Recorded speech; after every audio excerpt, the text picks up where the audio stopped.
Hello, this is the story of Fred. Hello, my name is Fred. It was a Friday night and I was working in my job at the office. It was nearly closing time, 10 o'clock, so I decided to pack up my things and get ready to go. I put all the stuff together and then finished up my work for the rest of the night. I turned my computer off and looked around. The place was silent. Everyone had left. The only person that probably is around is the janitor, I thought. I thought everyone must be dying to go home on a Friday. I'd rather work, but sure, I'll go home and I'll see if Paul the janitor is here and I'll say goodbye to him. I then popped into the bathroom to use it. Before I left, I used the toilet and went to wash my hands. I looked at the mirror and on it was lipstick. One of the girls must have kissed the mirror with that lipstick, I said to myself. I got some lipstick out of my bag and I kissed the mirror beside where the other kiss was. There you go, that's better, I said. I walked out to get my stuff and leave. I was about to walk out and I seen something behind the door, down the corridor. Paul, is that you? I can see you down there, I shouted down the room. I'm off home, everyone's gone. Stay well and I'll see you on Monday. Paul just looked and turned and walked away, as if he didn't know me. Paul, lighten up, I thought. It's Friday. I left the building and went to my car. I was getting excited. I had that Friday feeling. And then I looked at my car and there was a burst wheel. Oh, come on, I said. I must have a slow puncture and none of them even rang me to tell me before they left. They must have not seen it, I guess. I smiled to myself. I can fix tires. I have everything in the back of the car. That won't stop me. I opened the boot of the car and took the spare wheel out. I jacked up the wheel and took off the person. I looked at the tire and seen that it had been sliced. Who could have did this to my car?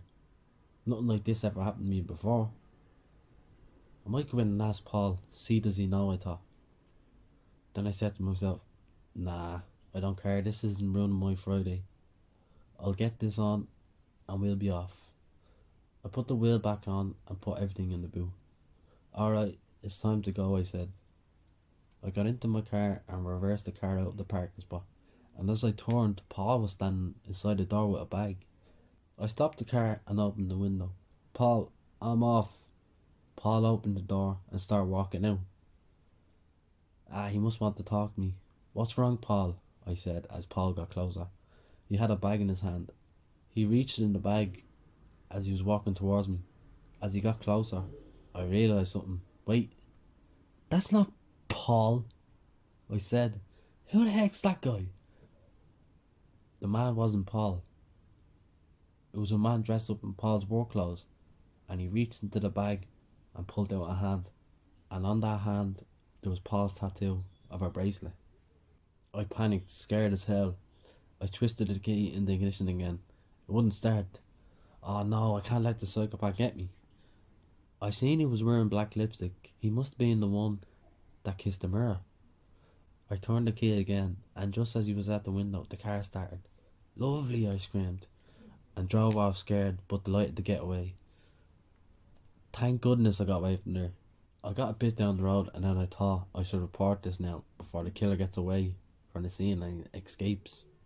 I took the phone out and then I was about to ring the police, and then I heard a loud car noise coming up behind me. I looked. It was that psychopath flying down the road behind me. As I was about to talk to the police, he bumped into my car and my phone fell out the window. I thought, oh no, I'm done for, my phone. My mind was racing, my body was heating up, I was sweating. I seen there was a turn coming up.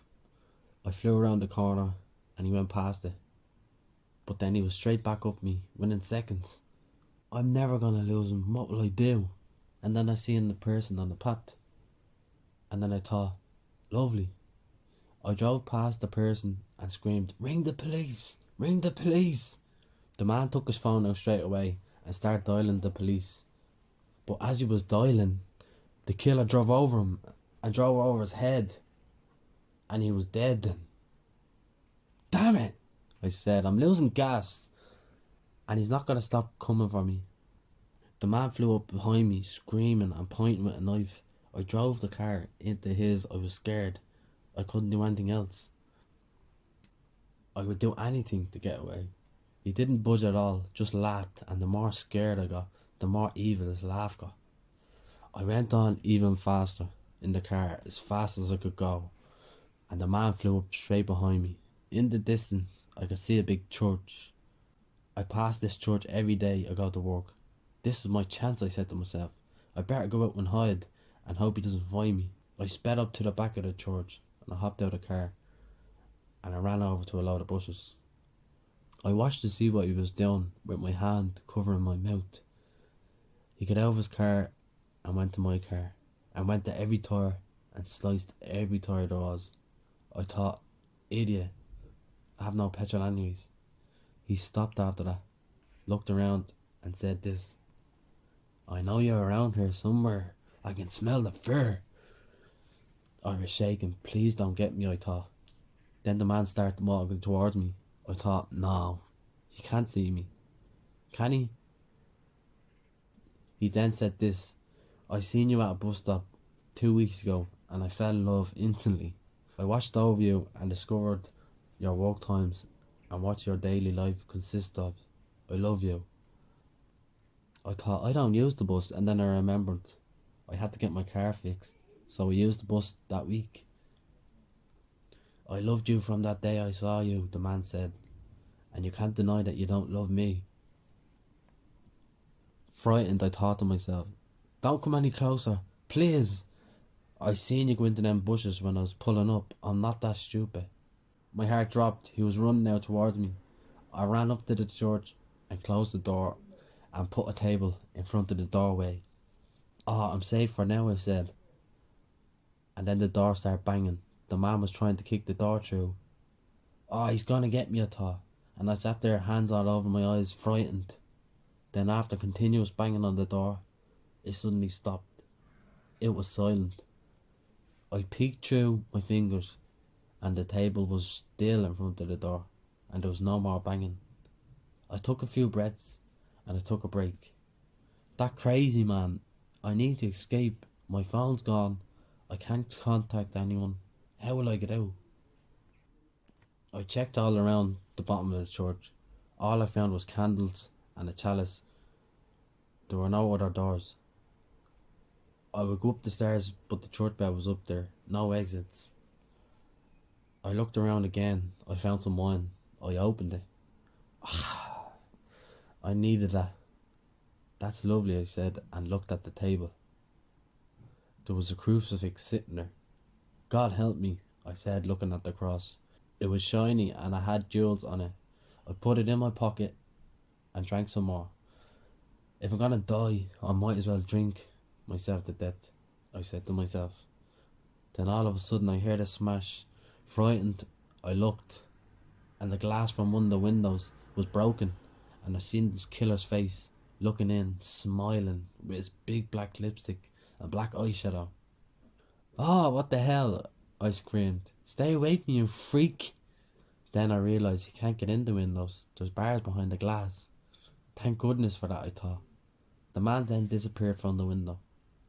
I thought, I'm safe for now. Then all of a sudden, I seen big holes in the door, big loud bangs. Oh no, he was using the shotgun, blowing holes in the door. Oh no, I screamed. I started panicking and ran towards the stairs. The killer went through a hole in the door that you made with the shotgun. You can run, but you can't hide. You won't get away, he screamed behind me. I ran as fast as I could up the stairs. The man was nearly catching up. I need to hide, I thought, as I got to the top. I got to the top and I looked real quick. I seen nothing. I'll hide behind this pillar. I stood behind it and covered my mouth. I listened quietly and I could hear footsteps coming up, becoming more slower and more quieter as they got to the top. I stood there listening. I heard nothing. And then I heard, hey, nowhere you can run, you stupid little cow. Show your face now and I will make it less painful for you. I said nothing. He started walking slowly. I moved to the next pillar. The killer walked around the next pillar. Ah, I can smell you. I'm getting close. I ran to the last pillar. I've nowhere to go, I thought to myself. This is the end of the roof. And I grabbed the crucifix. The killer got closer and closer. He was nearly here. That's it, I have you now, he said. The killer seen my foot was hanging out. I screamed and I grabbed the crucifix and swung it at the killer. He ducked and he took it out of my hand. He smacked me across the face and I fell. My nose was all bloody. He burst my nose. I was dazed. He picked me up and put me against the wall where the bell was. He had big, dark, terrifying eyes and the blackest lips. I told you not to run, didn't I tell you? He screamed. He started kissing me and there was black lipstick all over me. He screamed and he covered my mouth. I've had enough of you. You won't obey me. You're gonna go over, you stupid woman. Then in an instant, I bit his hand as hard as I could. He loosened his grip and I kicked him in the privates and pushed him over the tower. I looked over and I couldn't help myself but laugh as he fell and screamed all the way down till the end. He splattered all over the ground. I thanked God for my life as he took me to the church and I was able to get away. Then after a few seconds I ran down to look at the body. You sick man, I said. You won't be doing this again to any other woman. And I spat on him. I felt different after this encounter. I felt like a whole different person. I wasn't the same woman. I was a stronger, better person, and this changed my whole view on life. I was a stronger, better person, and this changed my view on life. I waited for the police to come and discuss what happened. I told them about what he did, and then that was it. That was the end of my day. I won't let this happen to another woman again. I will catch these bad men and get rid of them, and that's what I did. That's my story. Leave women alone, or else you will be next on my list. Tune in and see what happens later in Freyja's life in the next story.